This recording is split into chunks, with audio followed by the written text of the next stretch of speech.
All right, we're good to go.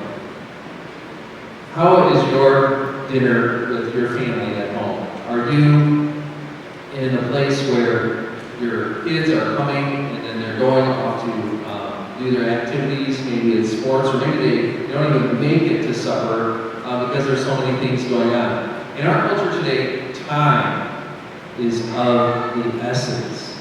Time is of the essence. Because do we have time, even if we do eat together, do we have time to really talk? Or are we just scarfing down our food and then going off to the next thing? I know it's a practice in a lot of families to please be excused from the table if you're one of the children, to say, hey, please be excused. And I don't know about you, but I'm finding more and more that we got their plate finished, but how about we stick around and talk a little bit longer?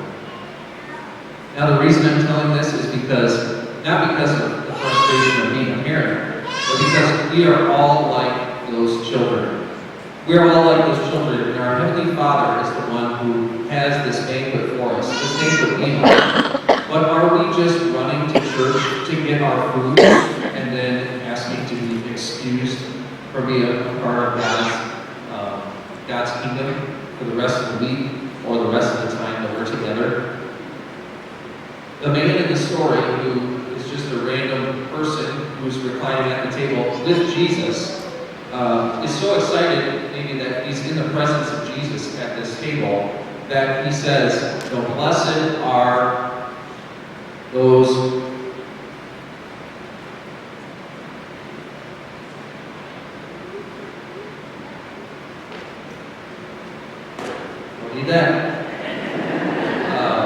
blessed are those who eat bread at the kingdom of God," right? And in that case, he's thinking about maybe that moment right then, but certainly it's alluding to that meal that's in heaven, right? That's the meal that we can understand that Jesus is talking about. This great banquet, that's in heaven. That's where it is. And so, as we think about that, this is more than just coming to church. This is more than just coming to a Bible study. This is more than that. This is about actually being in heaven with God. What kind of excuses do we make? Are they similar to the ones that Jesus describes in the parable? Where, well, I've got this business to take care of, so can you please excuse me from the banquet? Or, well, I have to make this big purchase, and so that's really important, so can you excuse me from the banquet? And then the last one is, I just got married, and so I'm just flat out not coming. I mean, there's not even a question of, can you please excuse me? It's just, I've got more important things to do. And although those seem like good reasons, maybe at least the last one, you still get the message that, wait a minute, there's only one thing that is the most important. This parable is sometimes called the Great Banquet, but there's another name for it, which a lot of commentaries make note of, and that is called the Angry Master. Right? God is mad because people are not coming to the banquet. He's got everything prepared, and people just refuse to be a part of it. It was the same thing that was happening in the days of Noah, when the people were eating and drinking, and they were marrying and being given into marriage, and then one day the flood came and washed them all away.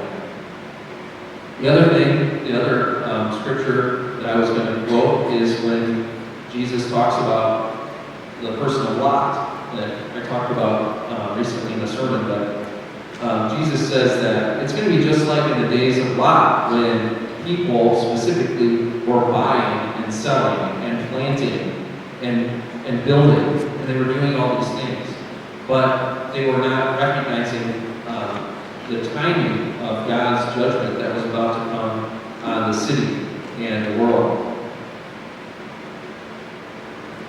We may be taking part in the things that seem like we're being good Christians. We may be checking off the boxes. Yes, I've been to church. Yes, I'm serving. Yes, I am also going to the extra events that the church has. But the real question is, are we in a Bible study? Are we talking about God with other Christians? Are we maybe spending time together as a couple, as a spouse? Do we have a friend that we can talk our struggles with about what's happening in our lives and how that relates to God? Because God, it's more than just, what I'm talking about is more than just a Bible study. It's about being together in the fellowship of believers. You know, a lot of times I talk about how we need to reach out in the community. We need to invite people. But, you know, I talked about that last week. And of course we should be doing those things. But what about you? What about me? We are invited to the supper. Are we going to be there? Are we going to be there? Or we have other things going on? Luther was thinking to himself, whoa, I've got to get my act together because I'm a sinner. And I need to be a better person. I need to start dedicating my life to God. And so then Luther had this idea that he was going to do this, and so he became a monk. He decided that I'm going to give my life to service as a monk and just completely give up anything else I would do in this world. And so he did that. But then he figured out very quickly that this is not going to work. I'm not more holy than I was before. I'm still a sinner.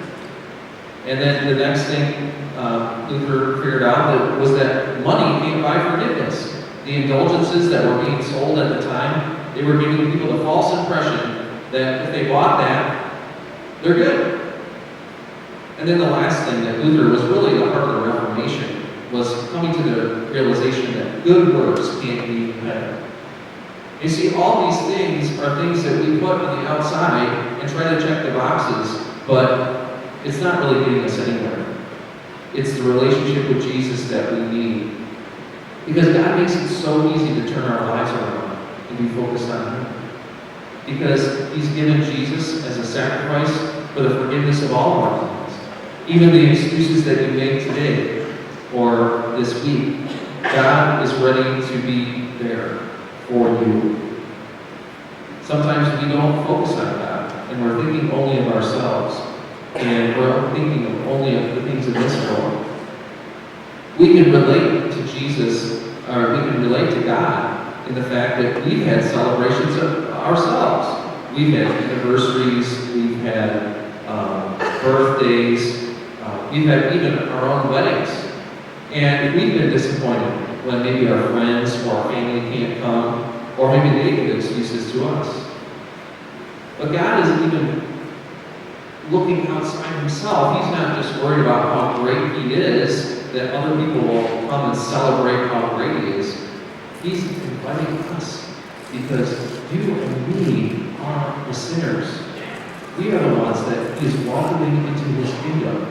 We are the ones that He wants at His banquet. In the parable that Jesus tells, there is one servant. There is one guy who's doing all the work, and he's going out and he's inviting everybody. That is Jesus. He's the one who comes to invite you and me, every single person that He's died for, to be a part of His kingdom. In the end, on the last day, Jesus is going to return. He is going to be the judge of whether we are welcome into that banquet in heaven. He is the one who is going to be the judge of the living and the dead. But who is Christ? Who is the one who condemns people? He's the one who died for us and He rose again. He's the one that right now is interceding for us with God the Father, saying, I died for them. Welcome them into our family, into our kingdom. It might feel like it's hard to talk about God, and even at our own dinner table. It might be hard to talk about God when we are going to work, or we may not even be able to do that. It might be hard for us to talk about God when we're enjoying the big celebrations or the big game in our lives. But Jesus has given us a tool so that we can continue to do that. We can continue to share the message with others, but we will act kind of like teachers who teach their students, but yet they're the ones who are learning so much more. God gives us a tool. Obviously, it's the Bible, right, that we have to talk about. But he gives us lots of stories. And Jesus gave all of these stories, including this parable, that make it easy for us to relate to what's happening in God's kingdom. So the choice is yours, like it was in the Old Testament. Are you going to choose to maybe carve out an hour of your week to be in a Bible study with other Christians? Are you going to take some more time to spend in prayer and devotions with God? Today, choose life. Choose the gift that God has given you, and don't run away on all the other things you have to do. This busy world has gotten busier and busier, and it's easier and easier to get away from God. Keep your focus on Him, and He will welcome you into His supper, because He's died, He's risen, and He wants you to celebrate your life with Him. Amen. Now may the peace of God that passes understanding guard your hearts and minds in Christ Jesus. Amen. Please stand and confess